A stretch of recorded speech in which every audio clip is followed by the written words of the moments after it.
Vijayawada press క్లబ్కు రావడానికి కారణం 4 అంశాలు మీతో మాట్లాడేదానికి రావడం జరుగుతుంది. ముఖ్యంగా ఒకటి భారతీయ జనతా పార్టీ వైఖరి,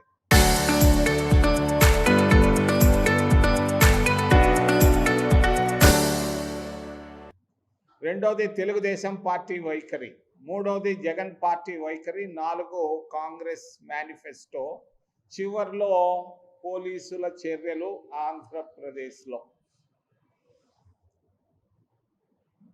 ఎన్నో విషయాలు ఉన్నాయి, కానీ ముఖ్యంగా భారతీయ జనతా పార్టీ చాలా గొప్పగా అయోధ్య విషయంలో ముందుకెళ్ళింది. అయోధ్య టెంపుల్ పేరు పెట్టి వేల కోట్ల రూపాయలు కలెక్ట్ చేశారు పెద్దలు. ఈ వేల కోట్ల రూపాయల్లో అవినీతి జరిగింది. ఉత్తరప్రదేశ్ రాష్ట్రంలో అందరూ ములాయం సింగ్ కొడుకు మొదలుకొని అందరూ ఘోషిస్తూ ఉన్నారు వేల కోట్ల రూపాయలు తిన్నారని. తిరుమల తిరుపతి దేవస్థానంలో ఏదో చిన్నది జరిగితే సిబిఐ ఎంక్వైరీ చేశారు. నేను నరేంద్ర మోడీ గారిని డిమాండ్ చేస్తున్నాను, విజయవాడ నుంచి అయోధ్యలో జరిగినటువంటి అవినీతి పైన వెంటనే సిబిఐ విచారణ జరిపించి తీరాలని నేను డిమాండ్ చేస్తున్నాను.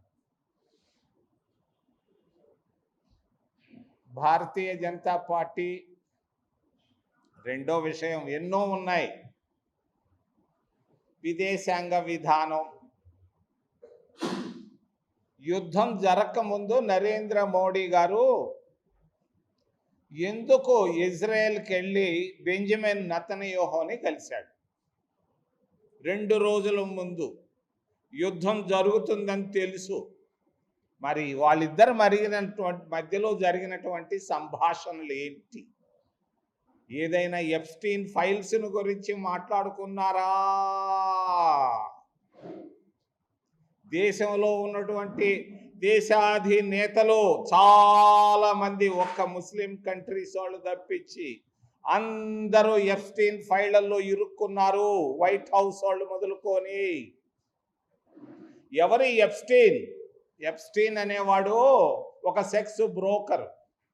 రష్యాలో ఉన్నటువంటి చిన్న బిడ్డలను, 20-30 సంవత్సరాల బిడ్డలను పెద్ద పెద్ద దేశాధ్యక్షులకు పరిచయం చేసి మరి ఎన్నో ఫోటోలు వీడియోలు సంపాదించారు.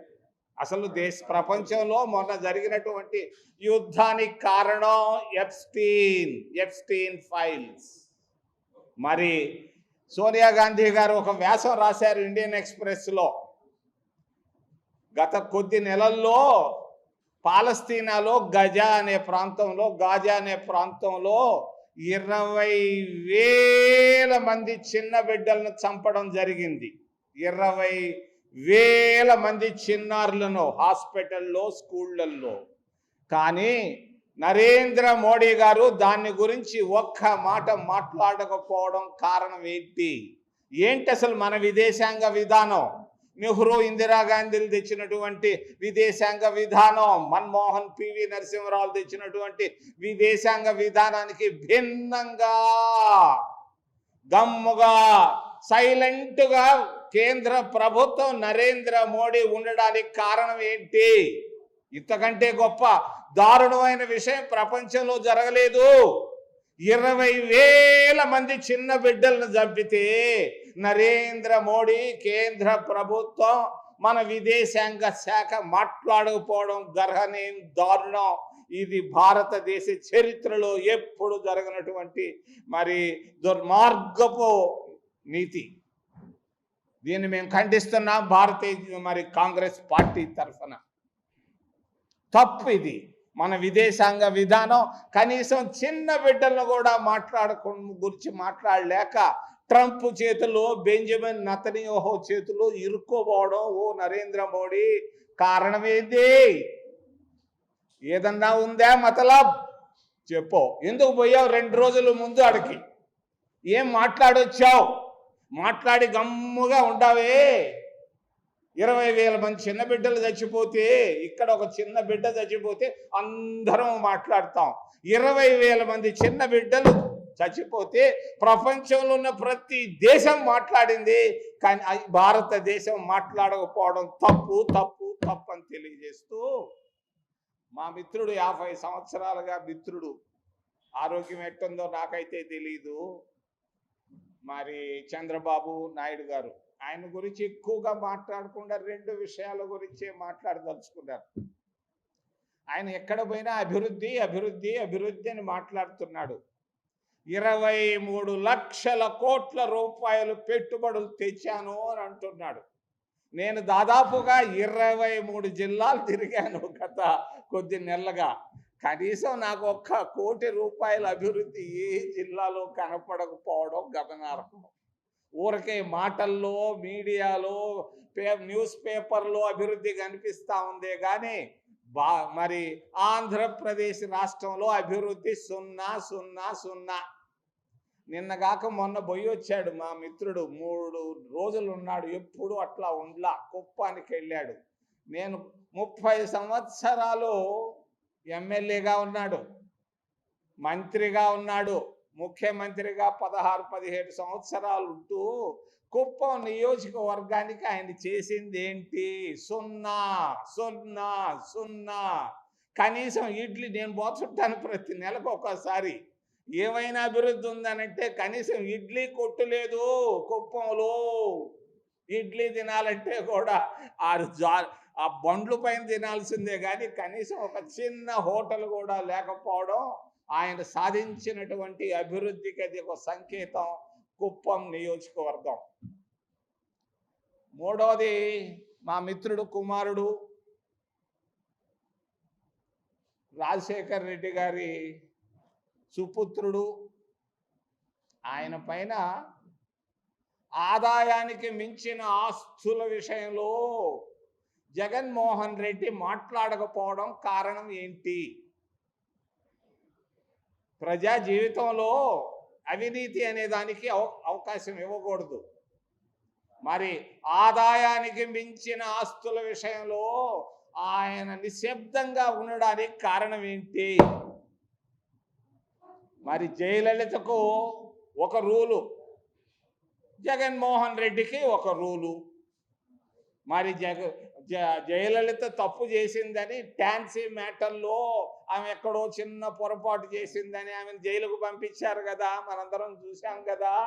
మరి జగన్మోహన్ రెడ్డి ఎన్ని చేసినా నరేంద్ర మోడీ మౌనంగా ఉండడానికి కారణం ఏంది? న్యాయస్థానాల పరిస్థితులు కూడా భయంకరంగా తయారవుతున్నాయి. రాజకీయ ప్రలోభాలకు గురి అవుతున్నట్టుగా అందరూ అనుకుంటున్నారు. నేనంటం లేదు, నాకు న్యాయస్థానాలపైన విపరీతమైన నమ్మకం ఉంది. కానీ ప్రజల్లో అనుమానాలు వస్తున్నాయి. జయలలితకు ఒక రూల్ ఏంది, జగన్మోహన్ రెడ్డికి ఒక రూల్ ఏంది? ఆదాయాన్ని మించిన ఆస్తులు ఉన్నాయని కేసులు ఉన్నాయి కదా. మాట్లాడు నాయనా, ఓ మిత్రుడు కుమారుడా.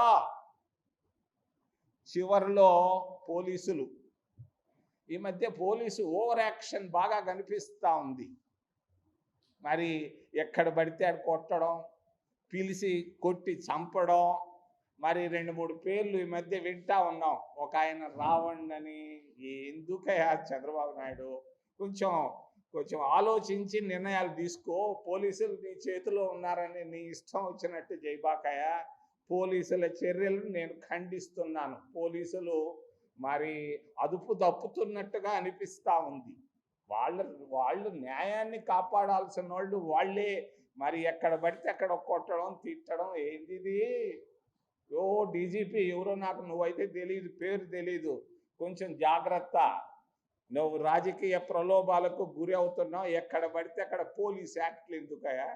తిరుపతిలో పోలీస్ యాక్ట్ పెట్టారు, సెక్షన్ 30 అంట, పోలీస్ యాక్ట్ 30.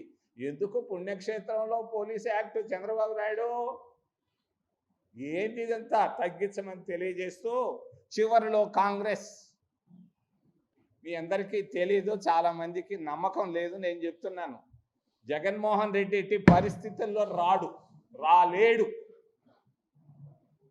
చంద్రబాబు నాయుడు ఈరోజు జగన్మోహన్ రెడ్డి పరిస్థితి చంద్రబాబు నాయుడుకి రాబోతా ఉంది. నాకు డౌట్ ఉంది చంద్రబాబు నాయుడు ఆరోగ్యం పైన. మొన్న ఏదో ఏషియన్ గ్యాస్ట్రో ఇన్స్టిట్యూట్కి పోయి వచ్చాడు, ఎక్కడ 2 సార్లు 3 సార్లు పోయి వచ్చాడు. మరి ఎంఆర్ఐలు సిటీ స్కాన్లు చాలా తీసినట్టున్నారు. ఆయన ఆరోగ్యం పైన జాగ్రత్త వహించు మిత్రమా అని తెలియజేస్తూ, కాంగ్రెస్ పార్టీ మేనిఫెస్టోలో ముఖ్యంగా 2 విషయాలతో మేము పోతాం. మావిగన్ పైన మేము వెళ్ళాం. మావిగన్ అనేది అంశం కాదది. మేము పోబోయేది ప్రత్యేక హోదా, ఆంధ్రుల హక్కు అనే దానిపైన మేము వెళ్తాం. రేపు రాబోయే మేనిఫెస్టోలో కాంగ్రెస్ పార్టీ అధికారంలోకి రాగానే ప్రత్యేక హోదానిచ్చి ఆంధ్రప్రదేశ్ రాష్ట్రానికి ఆర్థిక సమస్యలు తీరుస్తాం. రెండవది, ఈ మధ్యకాలంలో అందరూ దళితుల పైన పడ్డారు. ఊరు దొరికినట్లేదు వీళ్ళకి. మరి దళితులను 4 భాగాలు చేశారయా. 4 భాగాలు, 2 భాగాలు చేశారు. సరే, 4 భాగాలు చేశారు. మళ్ళీ దళితులు ఎవరైనా కానీ చర్చకు పోతే వాళ్ళ దళిత హోదా పోతా ఉంది. గిరిజనులకు ఉంది, ఎస్సీలకు ఎందుకు లేదు? మరి దీనికి కారణం కూడా ఉంది. మేము మేనిఫెస్టోలో పెడతాం. మా కాంగ్రెస్ మేనిఫెస్టోలో రేపు రాబోయే ఎన్నికల్లో మేనిఫెస్టోలో పెట్టి దళిత క్రైస్తవులకు కూడా దళిత స్టేటస్ ఇస్తామని చెప్పి మేనిఫెస్టోలో పెట్టి, మేము ప్రభుత్వానికి రాగానే, కాంగ్రెస్ పార్టీ కేంద్రంలోకి రాగానే మరి రాజ్యాంగ సవరణ చేసి దళిత క్రైస్తవులందరికీ దళిత స్టేటస్ ఇస్తామని తెలియజేస్తూ, ఏదైనా ప్రశ్నలుంటే అడగమని మిమ్మల్ని చేతులెత్తి ప్రార్థిస్తున్నాను.